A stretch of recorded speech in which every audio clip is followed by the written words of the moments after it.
is back. Hey folks, today we're diving into the world of authentic 80s rack gear. And let me tell you, it sounds insane. Welcome back to the channel. And if you're new here, it's fantastic to have you here. So you might have noticed that the good folks at Soldano re-released some rack gear last year, the X88 preamp and a rack mount version of the Soldano SLO amp. Look, I grew up in the 80s watching Miami Vice. That's why I'm holding Wayfarers right now. You know, Crockett and Tubbs in those razor sharp Armani suits, pastel t-shirts and Italian loafers cruising around Miami in the Ferrari, right? And all that incredible music from that era was created a lot of the time with rack gear. And it has inspired me over the last couple of years to build my own very real, very 80s mini rack. Yeah, and I'm going to show you the gear today.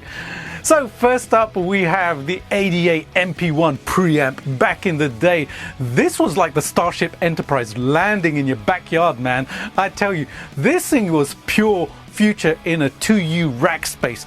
Programmable tube preamp with MIDI control in the 80s? Mind-blowing. These days that's pretty much a given, and you will find it on every bit of digital modeling gear available. Back in the 80s it was cutting edge technology, and it had the sound to match too. This preamp came to define the sound of some of the 80s most loved hard rock albums, such as Extreme's Pornograffiti, Skid Row's debut album and White Lion's Big Game. It was in pretty much every rack system you could shake a stick at. I picked mine up a couple of years ago now after playing a real one. It blew me away when I played the real one. There are so many great tones in the MP1, and the price has slowly crept up over the years, so I figured I would grab one before it cost like $1 million or something. Now if you can't get the hardware, then Nembrini Audio do an incredible, excellent plug-in version of this.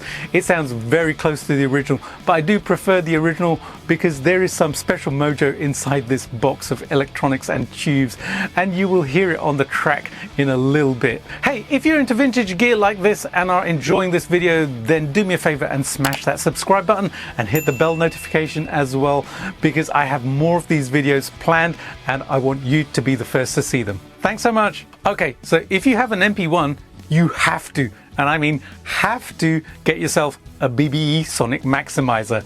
The two together, mwah. Pure rack system magic. I have a 4228 in my rack here. I actually have two Sonic Maximizers, well 3 if you count the pedal that I built, but let's not count that. The other one I have is a 362. Now the forums on the interwebs will tell you that these sound exactly the same, no difference at all. Let me tell you though, they don't. The 422 is a sweet spot in my humble opinion. The 362 sounds kind of harsh in comparison to my ears.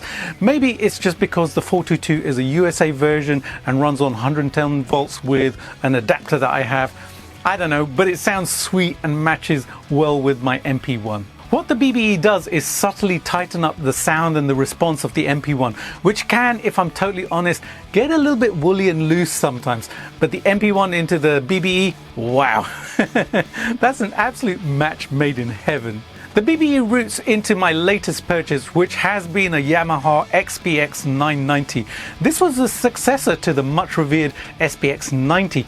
Any Zakk Wylde fans out there? Well, you will know the sound of the SPX990 from the Aussie tone because he used the symphonic setting on the unit to get that not quite chorus, not quite phaser, not quite flanger thing going on, but totally awesome tone. I used it on one of the sections on the track that I wrote for this. Check this out.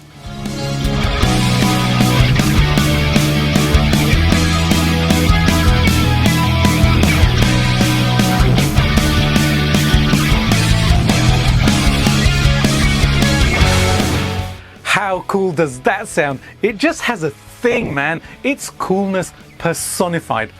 Now it does a lot more than that, of course, and I used the multi-tap delay on the SPX990 to create some incredibly cool textures and rhythmic parts. The start of the track that I wrote was just with the delays creating this stereo rhythm track with just a mono guitar track. It sounded absolutely huge and so awesome, and as soon as I played it I came up with that cool riff. It has a ton of other effects in there as well, like chorus, flanger, phaser, pitch shifting and reverbs as well. It even has some combinations of the effects, some cool ones like the symphonic setting with some reverb, which is just magical. I just used it mainly for the delays and the symphonic setting and some chorus sounds on the clean guitars too. The 990 is the same as the 90, but it has a stereo in and out, which is why I wanted this one. The other units only have a mono in and stereo out. Plus this one was an absolute bargain price. I couldn't believe the price I got this at. So here's a little Yamaha and JP history for you. My first ever processor was a Yamaha FX550, which I bought in 1992 or 93, and I still have that unit. It's an incredible little unit. It has a mono in and a stereo out, and as I wanted to run stereo in and stereo out, the SPX990 was the way to go. But I might incorporate the FX550 into my rig anyway, because it has the same awesome effects as are in the 990, but it actually has more flexibility in how the effects can be changed together. And finally, in the bottom unit of the rack on my right, we have the Lexicon MPX200. This unit was actually gifted to me some years ago by a guy I bought some music gear from. Thank you, Phil. I really appreciate it. This has the famous PCM reverb sound built right into it, and that's what I use for the rhythm parts in this track. Some of the delays and modulation effects are fantastic on it as well. You know, the element that really captured me playing through this little mini-me rig is that the tones are so organic and have this certain texture and feel to them. It is very, very 80s sounding. There is no doubt about that. There's this almost synthesized lo-fi quality to it, especially in some of the reverbs, but in the very, very best possible way.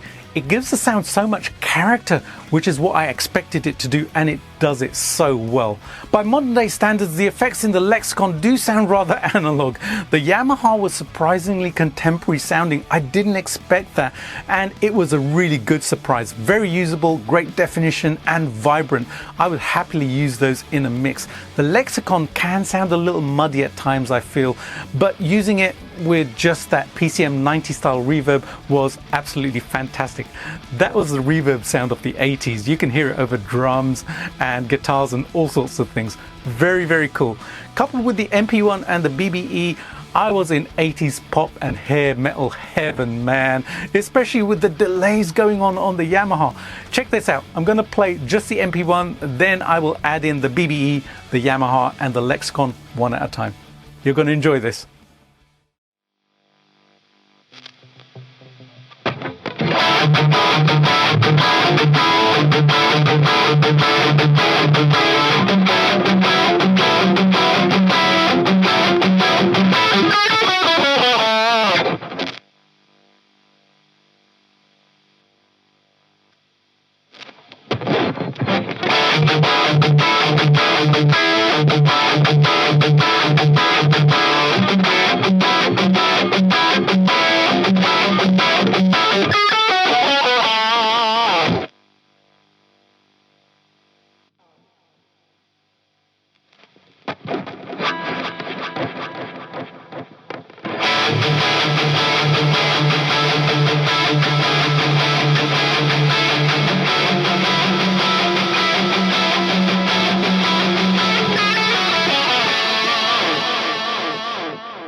So there you have it, folks, an awesome little authentic 80s rig right here on my desk that takes me right back to my days as a teenager.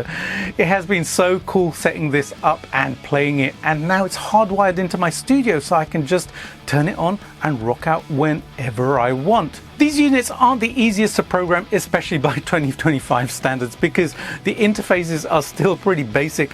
No touch screens or computer editing software here, baby.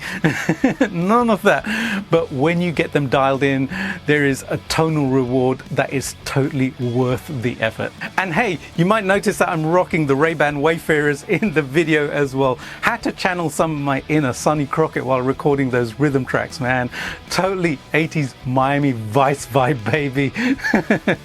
By the way, this setup is super cool and convenient as well. Rather than going through power amps, what I did was I actually plugged everything into an audio interface in stereo and then into Logic, and I used an incredibly cool power amp and speaker capture via Neural Amp Modeler, which was done by the folks over at Neutron Studios. They're really cool, so go and check them out. I'll leave a link somewhere in the description box below.